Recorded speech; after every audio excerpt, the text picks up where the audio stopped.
Our F1 driver ratings for the Qatar Grand Prix.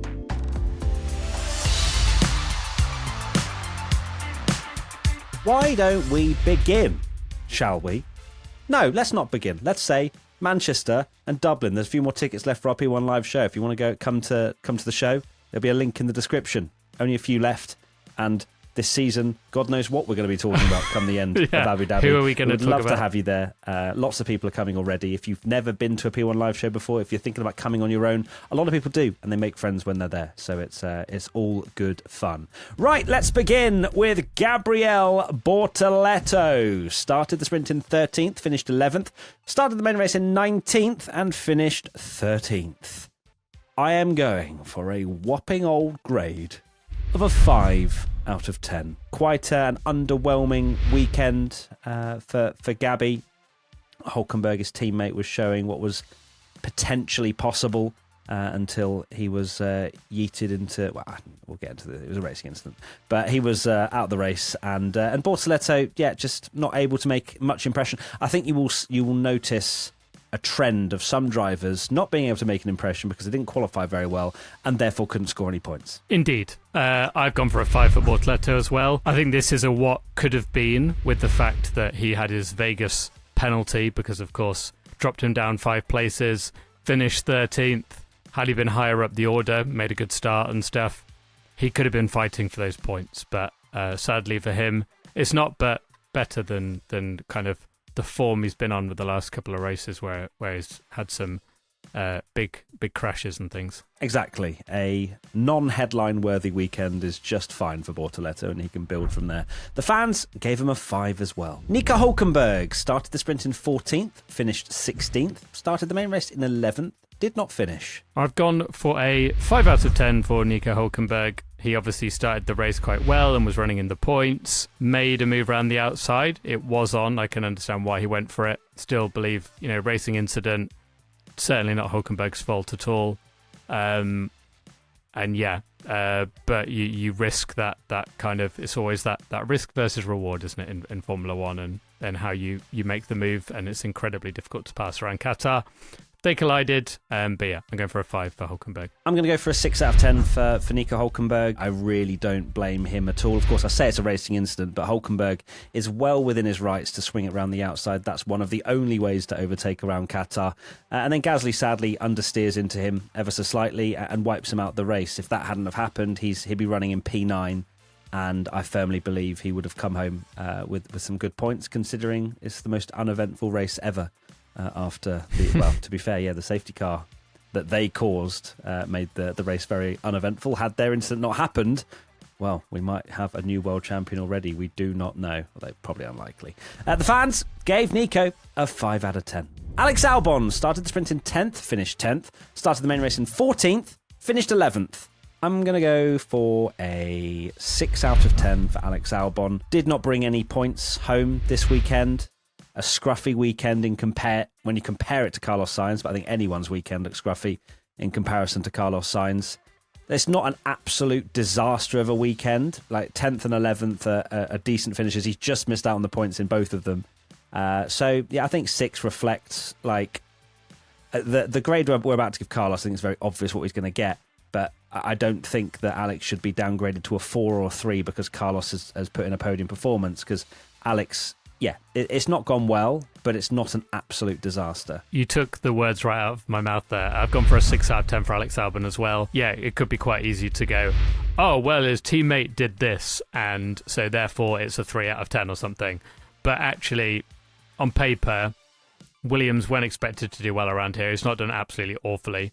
It's not a great race, which is why he's getting a 6. But for me, and we'll get onto him very soon, it's more that his teammate has excelled rather than Alex Albon been absolutely awful. Okay, the fans gave Alex a 6 as well. Carlos Sainz started the sprint in 8th, finished 8th, started the main race in 7th, finished 3rd. I've gone for a 10 out of 10 for Carlos Sainz.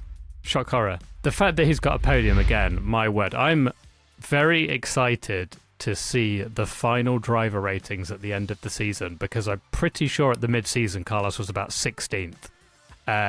And he's on a roll of like tens and things like seemingly all the time at the moment. So I think he's going to be one of the biggest movers in our driver ratings championship, and of course the main championship of Formula One as well, which is less important, as we know. Yeah, our driver ratings one. Everything's about P1. But brilliant from Carlos again. Like what a drive! His pace. I think the most impressive thing is it was his pace when he got there. He obviously, he was very quick. Then got into that position, and it wasn't like he was hanging on for dear life. I think the only reason he was hanging on for dear life was his car was falling apart. Exactly. Yeah. I've gone for a 10 out of 10, unsurprisingly, as well for Carlos. This podium was not lucky. The start was all his doing, getting past Hadjar, and of course Russell making that mistake and Carlos taking advantage.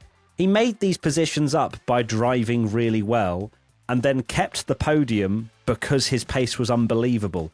This was not a roll the dice, go on dries, go on wet situation. So one of the strongest performances from anybody this season. It has to be. So good to see him thriving now at Williams.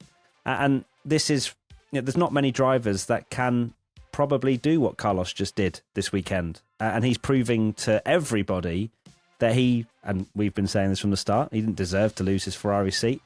And anyone that did think he deserved to go are probably now eating their words. So well done to Carlos. The fans gave him a 10 as well. Isack Hadjar started the sprint in 11th, finished 9th. Started the main race in 6th, did not finish. I'm going to go for an 8 out of 10 for Hadjar. I think it was a very strong weekend, especially in the main race. Obviously, what could have been from sprint qualifying if he hadn't had his lap time deleted. But a phenomenal qualifying for the main race and was running in such a strong P6 until his car decided to disintegrate on itself and cause him a puncture. I mean, how unlucky does he need to be? Whether there's, curb riding and things like that. But you wouldn't expect one of the wheel winglet things to just fall off if you've been riding the curbs a little bit too hard. It's no higher than that because, of course, the likes of Carlos Sainz has showed that there was a lot on the table for someone that really did maximise everything. But I think an 8 out of 10 reflects, despite him DNFing, that he was on for a very strong result. I am going to go for an 8 out of 10, very close to a 9 for me. I think he had amazing pace all weekend and didn't quite maximise it. But I still think from Hadjar, we are just seeing, what a special talent he is. And I can't believe that, surely the most underrated driver going into the season didn't really know a whole lot about him, how he'd do. Obviously finished second in Formula 2 last year, but the expectation was incredibly low, and I think he's consistently putting in absolutely fantastic drives. And this was another one, and very unlucky not to get points. Very unlucky indeed. The fans gave him a 7. Very harsh. Liam Lawson started the sprint in 16th, finished 14th, started the main race in 12th, finished 9th. I've gone for a 6 out of 10 for Liam Lawson. It may seem a bit harsh, the fact that he's P9, 6 out of 10, but it has to be lower than his teammate. I don't think he was near his teammate's pace at all in the sprint. Equally in qualifying, he couldn't get near him. Yeah, both sessions. And there was, of course, a good slice of fortune for him that he inherited P9. 1, due to a Haas mistake from Ollie Bearman, and 2, his own teammate, of course, with his car falling apart at the end. But still a decent drive from Lawson, so I've gone for a 6. Yeah, I've gone for a 6 out of 10 for Lawson as well. Yeah, plenty left to be desired, I think, from this weekend. Yes, he improved, and yes, he scored points, but I echo your sentiments, Tommy, that he was fortunate that the other cars went off in front of him to gain some positions. But, not a disaster, still some points on the board, and that's why it's a 6 out of 10. The fans gave him a 6 as well. Ollie Bearman started the sprint in 12th, finished 12th, started the main race in 13th. Did not finish. I'm going to go for a 6 out of 10 for Ollie Bearman. He was running in 10th place until Haas decided they don't know how to do pit stops and kind of ruined any chance of him scoring a point because he was very much in the mix there. That's kind of my main basis as to why it's not a bog standard 5, considering it was 12th, and then a DNF in the main race. But yeah, I think he at least deserves a little nod for what he was achieving. He gained a position off the line, and by lap 10 he was running in 10th. So it's a shame. It's a shame that his next pit stop went so badly, and we saw his emotional reaction to that with the onboard of him coming out the pits and smashing his steering wheel. So he knew that there was a point on the cards. I've gone for a 7 for Ollie Bearman. I think a points finish was absolutely on, definitely on. It was line astern. And until that pit stop mess up, of course, he was getting P10. And I've got to think, had he finished P10 on the road, I would be giving him a 7, and it's certainly not his fault at all. So, I'll go for a 7 for Bearman. Yeah, the fans gave him a 5. Esteban Ocon started the sprint in 15th, finished 15th, started the main race in 16th, finished 15th. I've gone for a 4 out of 10 for Esteban Ocon. At the start of the season, he'd scored so many points and was doing, was getting some big scores and things, but it doesn't seem to be happening as much at all really now. Ollie Bearman looks comfortably quicker than him really at this stage of the season, and he's really struggling. And he of course got a penalty at the start as well for rolling forward. And it's just not going well for Ocon right now. I've also gone for a 4 out of 10 for Esteban. Don't really understand why he's lacking pace in comparison to Ollie. Is it the fact that Ollie's just improving race by race? Maybe that's more to the point. But either or, it's a slightly concerning season so far for Ocon. I say so far, like there's more than one race left. But I'd love to see him get back to the form that we know he can do. And he's shown some amazing performances this year, but just it's only been a handful, if that we've seen massive point scores at the beginning of the year. So hoping Ocon has a good race in Abu Dhabi. The fans gave him a 4 as well. Franco Colapinto started the sprint in the pit lane, finished the sprint in 20th, started the main race from the pit lane, and finished 14th. I am going to go for a 4 out of 10 for Franco Colapinto. Not a good weekend at all from Franco. He said he didn't feel comfortable this weekend. Of course, did okay in the race, but realistically, he's beaten Ocon, who was getting penalty on top of penalty. Haas was like, I'm going to touch the car. Oh, wait, you were serving a penalty. And then he had to get another penalty. And then he beat his teammate, who, of course, was running in the points until everything went wrong with him, and Nico Hulkenberg. So I know I still expect the Alpine to be one of the worst cars, and Gasly was doing something very special. But still, 4 out of 10. Yeah, I've gone for a 4 out of 10 for Colapinto as well. He's had quite a good run where we were sort of basically saying that I think it's overstated that, people saying that he's awful, and which is completely not true, and kind of looking really slow and no better than Jack Doohan and things. I think unfortunately for Franco, this is one of those races that adds to that narrative that's going to get people back on that kind of opinion, because he was just slow this weekend. We know he can do better, and he just did not look anywhere near the pace of his teammate. Obviously, there's a lot of we've joked a few times on the watch along that it seems like the second they signed Colapinto, Gasly's put his foot down and just started doing really good things in that Alpine. But Colapinto, has had a rough few races, and this is another one. Certainly is. The fans gave him a 4 out of 10. Pierre Gasly started the sprint from the pit lane, finished 18th, started the main race 9th, and finished 16th. I've gone for a 5 out of 10 for Pierre Gasly. A brilliant qualifying, and really should have been some rare points for Alpine. I say it's a racing incident. I do lay more blame on Pierre Gasly. I don't think it's a penalty. There's that moment where kind of with Gasly, you're kind of like, look, you're still running in the points here. You don't need to do anything crazy or stupid. It's not penalty worthy. But of course, washes wide, really races hard to try and stay ahead, which of course he's got every right to do. But they collide, and there goes any points possible for Gasly, which is a shame after an absolutely fantastic qualifying to be up there in P9. Absolutely. I've gone for a 6 out of 10 for Pierre Gasly. Racing incident by the rulebook, but I also agree that he had more of a part to play in order to make sure that didn't happen. Gasly tried to defend his position. Of course, he's going to try and do that in an Alpine that doesn't have many opportunities to score points. But I think the 6 out of 10 reflects that he was doing a phenomenal job, and to be up there anyway. And it's not like I think he deserves a penalty or anything like that. I think 6 out of 10 reflects my thoughts quite well. The fans gave him a 5. Lance Stroll started the sprint from the pit lane, finished 19th. Started the main race from 18th, did not finish. How savage am I going to go? I'm going to go for a 2 out of 10 for Lance Stroll. I don't have any words. And neither does he, to be fair. So why should I give words about his performance when he doesn't give words about his performance and says 2 words and then just goes to the next weekend? So there you go. 2 out of 10. Over to you, Tommy. I've gone for a 2 out of 10 for Lance Stroll as well. Basically, I don't think Aston Martin are a particularly good package. Seems like quite a confusing car. It's very up and down, and it has been this season. I mean, that's when you're like one of if not the worst qualifier in terms of like a long-term driver of all time, in my opinion. Like, it's the part of his game that is so poor, like the qualifying.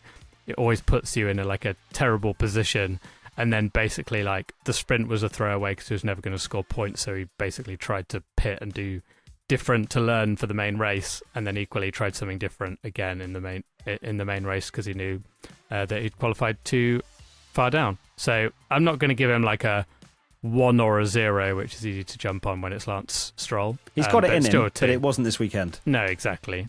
Lance Stroll, the fans gave him a 1 out of 10. Fernando Alonso started the sprint in 4th, finished 7th, started the main race in 8th, finished 7th. I've gone for an 8 out of 10 for Fernando Alonso. I think it would have been a 9 had he not spun and it cost him that position to Hadjar. Of course, he inherited it back anyway because of Hadjar's errors, but of course this is driver ratings, not results ratings, as we all need to be aware. And the sprint qualifying in particular, was a real highlight to put that car up in 4th. Incredible from him. One of his best tracks, and a really, really good weekend. I wish it could have been a 9, but he had that spin. What a spin, though! What a spin! The way he spun round and carried on. What a man! Things, for sure. I've also gone for an 8 out of 10 for Fernando, and I was so ready to shoot you down when you said a 9. I just felt like there was a Tom Bellingham 9 out of 10 for Fernando coming every day of the week.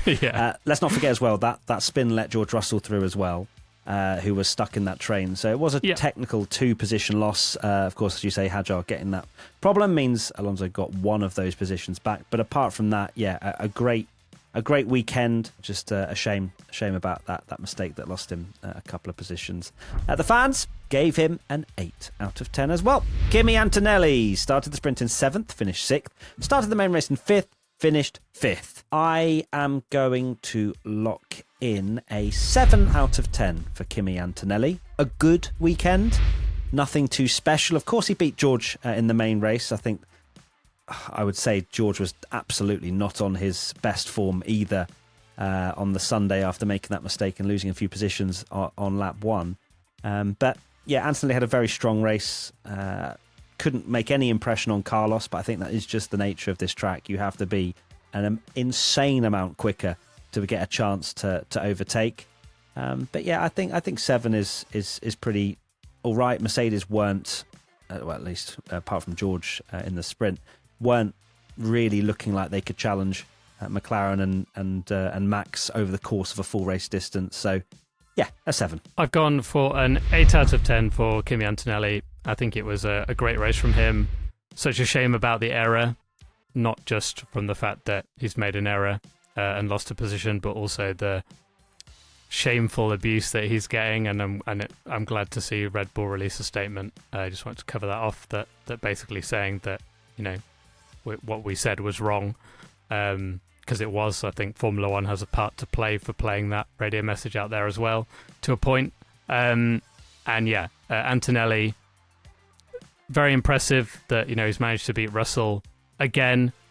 I think had Mercedes, I'm unsure about the pit stop because from watching it back, it almost looks like they're overcautious with an unsafe release and they're kind of letting everyone go rather than it being a slow pit stop. But a good result from Kimi nonetheless, despite the error, and very impressive that he's managed to beat George Russell again. Absolutely, yeah. I think the reason I went for a 7 rather than an 8 that I didn't mention was the sprint as well, where he picked up a penalty which would have put him ahead of Yuki Tsunoda had he not got that 5-second penalty for track limits.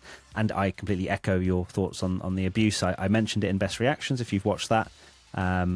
It's completely and utterly unacceptable. We try and lay blame on F1 or Red Bull or whatever. the main blame is on the people that feel actually confident to go and do this abuse, like to send this stuff to him. Like, are you actually insane? Like, it's just so horrible to see that he's racing his heart out. He's a rookie, and then he's 19 years old. Yeah, being given all of this because of something that was, if anybody has even a brain cell, can see he made a mistake.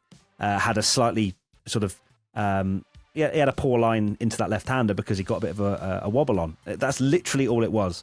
Ridiculous to think that Mercedes actually want McLaren to win the Drivers' World Championship as well, as we've said previously on the Main Race podcast. So our final thoughts on that and on Kimi is leave him alone. Okay, the fans gave Kimi Antonelli a 7 out of 10. George Russell started the sprint in second, finished second, started the main race in fourth, finished sixth. I've gone for a 7 out of 10 for George Russell. I think his sprint was absolutely fantastic. I do think there was more on the table from what he had as a package, showing what he could do in the sprint for him to qualify higher in the main quali. Obviously, fourth is still a good result, but then he dropped back behind Antonelli and he finished 20 seconds behind his rookie teammate. I know a lot of that is, of course, most of that is because he's stuck in a train and it's a double stack. But then, he lost out to him at the start. So, I've gone for a 7 for George Russell. I've gone for a 7 as well. I couldn't really decide between grades between Kimi and George because I think they both had two very differing weekends. George having a phenomenal sprint and then a sort of poor lap one in the main Sunday, which cost him massively. I've gone for a 7 as well for George. Good, but nothing to write home about, sadly for him. The fans gave George a 7 out of 10. Yuki Tsunoda started the sprint in 5th, finished 5th, started the main race in 15th, finished 10th. Well, this one's difficult, isn't it? Yeah, really this difficult. One is difficult. Look, I'm going to give him a 7. I'm going to give Yuki a 7. I had 6 written down, but I just feel so horrible to say a 6 after the sprint was literally his best drive of his entire Red Bull career in terms of actually being in the main team. Yep, the Saturday qualifying didn't go to plan, but he still managed to score a point with all the chaos around him. It's by no means an insane, amazing weekend. It looked like it might have been after the sprint. It tailed off. I'm just going to give him a 7, even though I feel like deep down with my brain it would be a 6. But Yuki can have my 7. I have gone for my head and gone for a 6 out of 10 for Yuki Tsunoda. An absolutely brilliant sprint. It's not even going to be an F1 next year, mate. Just give him a 7. Be nice. Well, look, we need to do the ratings so the average grade is correct at the end of the year. I'll go for a 6. It was a fantastic sprint. Really, really good from him. The qualifying and, the race result, of course, got kind of fortunate that Antonelli got a penalty as well, which meant that it didn't kind of sour the fact that he got that track limits penalty. And then the problem is the big points are handed out on race day, and he had an awful, awful qualifying. It was a really, really good sprint from him, but just so disappointing what he managed to achieve in the main race, because that is where the big points are handed out, and there was opportunities there with the McLaren's McLaren strategy fumbling, Hadjar having a problem, Alonso spinning off, Ferrari being useless, all that kind of stuff. All right, I need to. Could have left the Ferrari comment out. They're coming very shortly, mate. The fans gave Yuki a 7 out of 10. Max Verstappen started the sprint in 6th, finished 4th, started the main race in 3rd, finished 1st. I have gone for a 9 out of 10 for Max Verstappen. He qualified poorly in the sprint, and while it's only the sprint, as we say, not every point is as extreme. Everything matters for Max in this World Championship, and he had to deliver at every single opportunity. He made a mistake. Of course, fortunately for him, he was able to get those 2 positions back. One of them, of course, being his teammate, who didn't make it too difficult for him. So he finished 4th. And then the main race, I know he's in a car that couldn't have challenged for the win, but it's a gift by McLaren. Like, that was Oscar Piastri's race all day long, had it been the case. And yeah, I do think he, and maybe this is delusional, that he would have beaten Norris, with just the fact that he was ahead and it was so hard to pass, and he had good pace. But I can't give him a perfect 10 weekend because I don't think he was perfect all weekend. Yeah, I've also gone for a 9 out of 10. Yeah, it wasn't a perfect weekend for Max, as you say. He was finishing second, I agree, most likely in that race. We saw further down the field. It was just a train. No one could really make moves. So if he finishes second where McLaren don't give him the race, I think he drove very well when he was out in clean air, for sure. His pace was great. He did what he needed to do. But McLaren did absolutely wrap a lovely Christmas present with his name on it.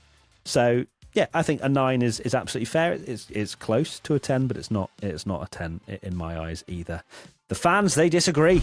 Gave him a 10 out of 10. Some very questionable grades from the fans this week, I would say. It was a comfortable 10 as well. 60% of people gave him a 10. 60%. All right, look forward to the comments. Right, let's go to Lewis Hamilton. Started the sprint from the pit lane, finished the sprint in 17th. Started the main race in 17th. Finished 12th. I have gone for a 3 out of 10 for Lewis Hamilton. Yes, the Ferrari car is bad, but, and it's a comprehensive but, Charles Leclerc is beating him in every competitive session with the same car. There's no, Charles getting this and Lewis isn't getting that. This is the only comparison that we can judge it on. This is the only way we get any idea of where the benchmark, where the baseline is for Ferrari. And, yep, Charles had a pretty scruffy weekend as well at times, but Hamilton was just nowhere in qualifying. How are you getting knocked out in Q1, both sprint and main quali sessions? Madness. Of course, the reason it's the 3 and no lower is because he did make some good progress at the start of the race and then was unlucky with the double stack, which lost him a couple of positions in the main race. But there was never points up for grabs. He was never in the points, was never looking like he'd be in the points. And part of that is due to the track. But the main crux and the main point of our grades are qualifying a lot of the time. And his qualifying was dreadful. So 3 out of 10. I have gone for... it's very difficult. It's between a 2 and a 3. I think I've got to go for a 2. I think 2 Q1 exits for a 7-time world champion in a Ferrari, yes, it's not a very good Ferrari, is inexcusable, particularly as his teammate got into Q3 both times. And as we know, this year it is a qualifying championship, and if you're qualifying right at the back, you've got absolutely no hope. And, it was, yes, of course, he made some progress and then had to double stack. But of course, as mentioned with Russell, that's kind of the price you pay when you are slower than your teammate in qualifying. And qualifying, I just can't believe we're in a situation where Hamilton is getting knocked out in Q1. And I listened, to the pod you did with Alex, and he hit the nail on the head of how are we in a situation where it's not a surprise that he's out in Q1? Lewis Hamilton in a Ferrari, and it's okay, it's barely even a story anymore. What the hell? Utterly crazy, and I hope for his sake it turns around very swiftly indeed. The fans gave Lewis a 2 out of 10. Charles Leclerc started the sprint in 9th, finished 13th, started the main race in 10th, finished 8th. I've gone for a 6 out of 10 for Charles. Again, a very difficult grade because how much do you put on the fact that he's delivered in a car that his world champion and statistical GOAT teammate has been able to do nothing in? But equally, you kind of, maybe it's the expectation of Ferrari, even though clearly it was a terrible car this weekend. But he did have it, he had highs in terms of getting through to Q3, which I can't believe that's a high now, but it is based on how bad that car did seem this weekend. But also, there were moments where went off, ran wide, had spins and things like that. Of course, a very tricky car underneath him. That's why I've gone for a 6 out of 10. I've also gone for a 6 out of 10 for Charles Leclerc. It might feel like quite a high grade considering the expectation of what we think that Charles Leclerc should be able to do. But yeah, double Q3 appearance. We'll take that. Massive spin. Really glad he didn't hit the wall. Scruffy sprint. But overall, I genuinely think the Ferrari was 7th or 8th fastest team. I can't believe I'm saying this. It's ridiculous. So I think Charles has actually, done a pretty good job considering. And 6 out of 10 is what I'm giving him. The fans gave him a 6 as well. Oscar Piastri started sprinting first, finished first. Started the main race in first, finished second. This one is the most comprehensive 10 out of 10 in the world. This is one of the easiest 10s I've ever given. And I am about to pop the F off at the fan rating.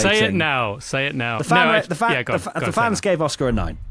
Not a chance. How are you blaming him? Maybe there are some people that blame him for not coming into the pits. But God forbid Oscar trusts his team to tell him to come into the pits. When he doesn't know maybe the lap count. I don't know. Anyway, I'm not putting any blame on Oscar for not pitting. And he drove a perfect weekend. Like, minus the strategy, he put one tiny foot wrong, which could have ended terribly when he hit the gravel strip. Same place as where Lando did. Bar that, phenomenal weekend from Oscar. He deserved to have the entire clean sweep of quali and races, and he didn't get it, and it was all down to McLaren. 10 out of 10. It's the easiest 10 of the whole lot. Faultless weekend. You can't blame him for the McLaren error of him just following the orders of basically telling him to stay out and abide by the strategy that his team wanted. He was faultless all weekend. Brilliant. He's been on such a poor run of form as well that you kind of questioned, will he ever even beat Lando again? Well, he didn't just beat him. He absolutely was, comprehensively faster than him all weekend. He was absolutely brilliant. Even with the error, he finished, what was it, like 7 seconds off? 8 seconds off the lead. When he basically lost an entire pit stop. He was unbelievable. He was driving like he'd just gone off in Australia. Like, that was the kind of level of demon that Oscar Piastri was putting down on the track. And he flew away from Lando when they were in that situation of, we both need to now push.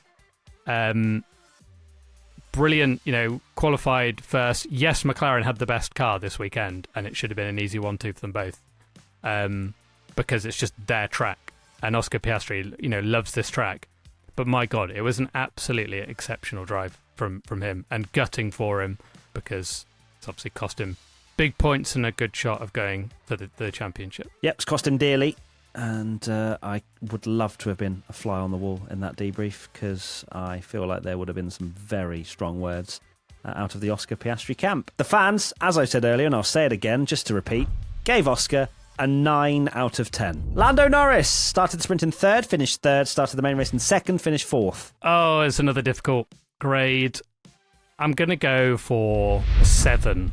It's between a 7 and an 8. 7, maybe it's too harsh, but I do think it wasn't the greatest weekend from Lando. And of course, there'll be people shouting now going, it wasn't his fault. It wasn't his fault. Of course, it wasn't his fault that they did the situation. But what I'm seeing here is McLaren were comfortably the fastest package all weekend. We saw that in the hands of Oscar Piastri.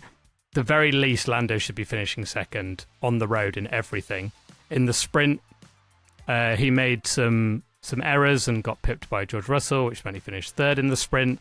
Of course, you can argue he's in championship conservation mode, and all he, of course, had to do was finish third in all the remaining competitive sessions of the sprint and the 2 races to do that.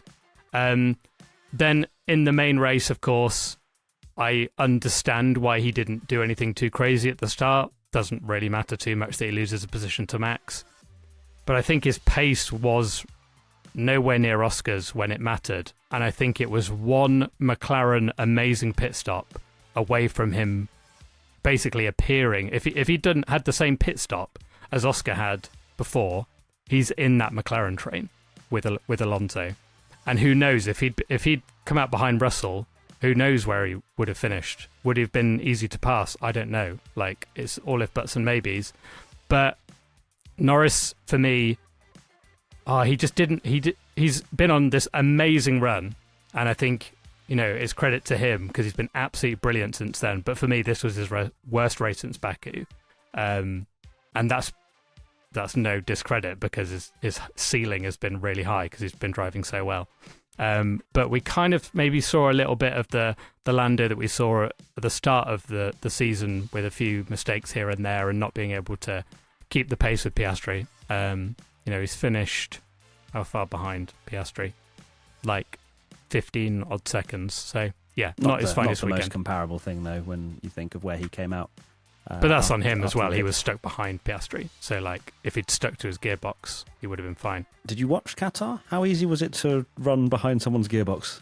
No, but he dropped quite a way behind. He did. He dropped, I think, 4 or 5 seconds in the end. I've gone for an 8 out of 10 for Lando Norris. I can't give a 3-point swing between Oscar and Lando personally. I don't think it was a disaster of a weekend for Lando. The places where I've downgraded him was sprint qualifying, where, of course, qualifying third and made that mistake, didn't he, on his final flying lap, which he bailed out of, which I think was the right decision, but he still made a mistake and therefore didn't even start on the front row, then had to settle into a very boring sprint race and finish third. And then in the main race, again, this is a McLaren fumble. Without that, Lando finishes third. Yes, Max beat him off the line, off the cleaner side of the grid, and that was that, right? You know, I do downgrade him for the fact that Lando wasn't able to keep P2.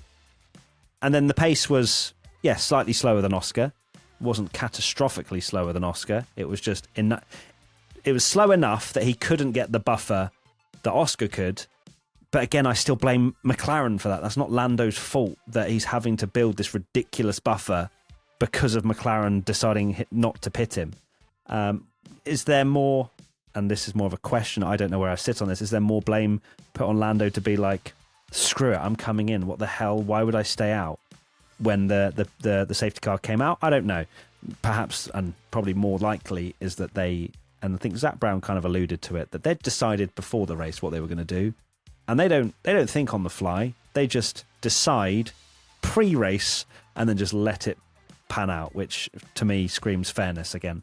But I'm going to go for an 8 out of 10 for Lando. I think, the 2-point difference is kind of where I sit between the two drivers. The fans gave Lando a 7. Finally, who is our P1? For me, my P1 is undoubtedly Oscar Piastri. Yes, Carlos had a phenomenal race and is a very strong honourable mention. But Oscar Piastri, it should have been 33 points to him. He should have been 12 points behind Lando going into Abu Dhabi. Instead, McLaren, we know what McLaren did. We're not going to say it anymore. Don't need to go into any more detail. But I think Oscar put down probably his strongest weekend of his entire career, and he doesn't get the rewards for it much. Of course, he has gained some, but he hasn't gained what he should have gained. Indeed. Yeah, it's easily Oscar Piastri. He was just faultless this weekend, and an amazing weekend from him, and didn't get the result he deserved, which is a real shame. But of course, still has an opportunity going into that final round, of course. An opportunity, but he needs some craziness to happen. Miracle, yeah. And we are a matter of days away from the start of this Abu Dhabi Grand Prix weekend. Of course, Oscar will start a few hours later because he won't be even participating in FP1. So let's hope that doesn't affect him all too much. That is it. Thank you, everybody, for watching and listening. As always, our Qatar review, all of our content is done and dusted. One race weekend to go. Tommy, final thoughts. Final thoughts. We're going to do some like a special episode. We're going to do our usual streaming and things as well. Like, it's going to be such an exciting weekend. I also want to just it's all pointless, as you say, because kind of trying to tell people what not to do. It's not my position to say it. But what I will say is, regardless of who you support, as a Formula One fan, just soak up and enjoy the fact that we're getting 3 drivers going into the final race, because this is once in a blue moon stuff. Rarely ever happens. Blue moons happen every 4 years, or? Well, 10 years, as it's been. 3-way, 15 years. It's nearly impossible that we see 3 drivers going into the final race. So, enjoy it as much as you can, because we literally could be 20, 30 years before we're here again. Yeah, because Charles Leclerc is going to be a sort of 10-time champion of the world by that point.